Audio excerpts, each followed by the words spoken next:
നമ്മുടെ ഇതുവരെ ലഭ്യമായതിൽ കാണാതായവരുടെ എണ്ണം 206 എന്ന വിധത്തിൽ നമ്മളിപ്പോൾ ക്രമീകരിച്ചിട്ടുണ്ട് മിസ്സിങ്. പക്ഷെ അത് പൂർണ്ണമാകുന്നില്ല. നാളെ വൈകുന്നേരം കൂടി കഴിഞ്ഞാൽ ഇന്ന് 206 എന്നുള്ളത് 180 കുറഞ്ഞിട്ടുണ്ട്. അതായത് ചിലയിടങ്ങളിൽ ബോഡി കണ്ടെത്തുകയും ചിലയിടങ്ങളിൽ ആളുകൾ ഫോൺ ചെയ്ത് വരികയും ഒക്കെ ചെയ്യുന്നതോടുകൂടി ആ പ്രയാസങ്ങൾ മാറുകയാണ്.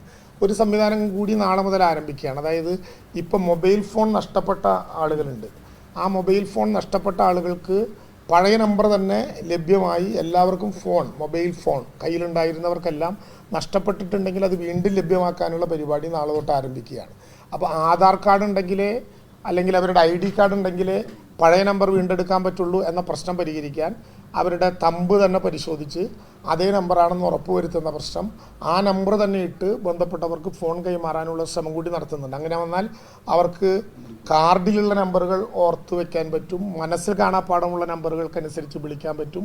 അവരെ ചിലപ്പോൾ ആരെങ്കിലുമൊക്കെ ഏതെങ്കിലും സ്ഥലത്തിരുന്ന് വിളിക്കുന്നുണ്ടാകും, അത് നമുക്ക് അറിയാൻ പറ്റില്ല. അതുകൂടി അറിയാനുള്ള ശ്രമം നടത്തുമ്പോൾ കുറച്ചും കൂടി മിസ്സിങ് കേസുകളുടെ എണ്ണത്തിലൊരു ക്ലാരിറ്റി ഉണ്ടാക്കും.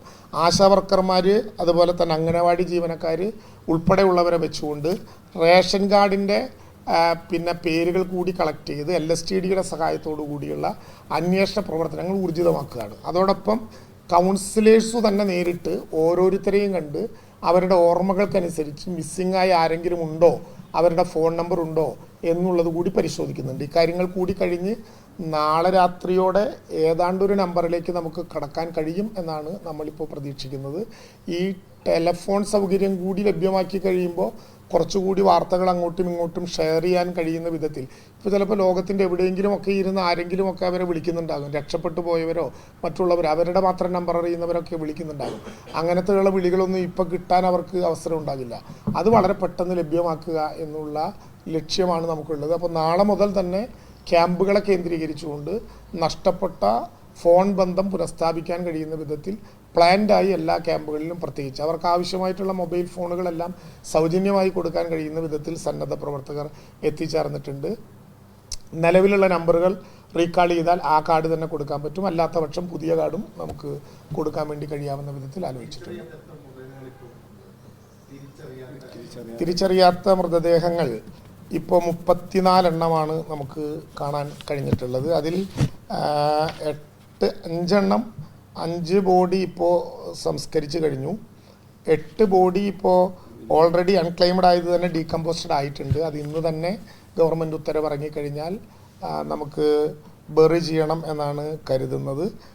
ബാക്കിയുള്ളവ നമുക്ക് തുടർന്ന് ഉള്ള നടപടികളിലേക്ക് കിടക്കേണ്ടി വരും. അതുപോലെ തന്നെ ഇപ്പോൾ പാർട്ടായിട്ട് കിട്ടിയിട്ടുള്ള ബോഡികൾ DNA ഉൾപ്പെടെയുള്ള ടെസ്റ്റുകൾ പൂർത്തീകരിച്ച് കഴിയുന്ന മുറയ്ക്ക് ഡീകമ്പോസ്റ്റഡ് ആവുന്നത് വേഗത്തിൽ നാളെ തന്നെ എടുത്തുകൊണ്ട് പിന്നെ നമുക്ക് ചെയ്യാം എന്നാണ് നമ്മൾ കരുതുന്നത്. ആ വിധത്തിലാണ് അതിൻ്റെ കണക്കുകളുള്ളത്.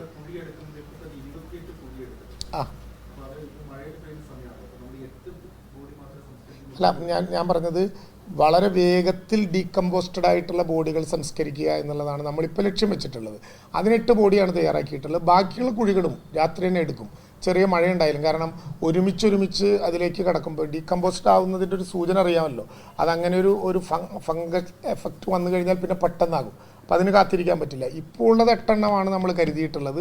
ഇനി ആ പ്രോസസ്സ് ആരംഭിക്കുന്നതിന് മുമ്പ് ഡീകമ്പോസ്റ്റ് ആവുന്നുണ്ട് എന്ന ആരോഗ്യവകുപ്പ് ഏതെങ്കിലും കണ്ടെത്തിയാൽ അതുകൂടി ചെയ്യും. ഇപ്പോഴത്തെ ധാരണയനുസരിച്ച് ഒരു 8 ബോഡിയെങ്കിലും ഈ ഘട്ടത്തിൽ നമ്മൾ ഇന്നലെ 6 വെച്ചിരുന്നതിൽ ഒരു ക്ലെയിമുമായി ബന്ധപ്പെട്ട പ്രശ്നം വന്നു, അത് പൂർത്തീകരിച്ചു. അതുൾപ്പെടെ 8 ബോഡികൾ ഇന്ന് ഡീകമ്പോസ്റ്റ് ചെയ്യപ്പെട്ടത് മാറ്റും.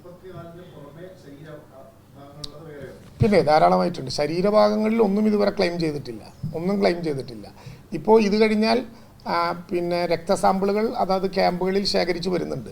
അതുകൂടി കണ്ണൂരിലേക്ക് അയച്ചു കൊടുത്ത് ചെയ്ത് കഴിയുമ്പോൾ മാത്രമേ നമുക്ക് ഏതെങ്കിലും വിധത്തിലുള്ള ബന്ധം ആ തരത്തിലുണ്ടാകുമോ എന്ന് നമുക്ക് പറയാനും കഴിയുള്ളൂ.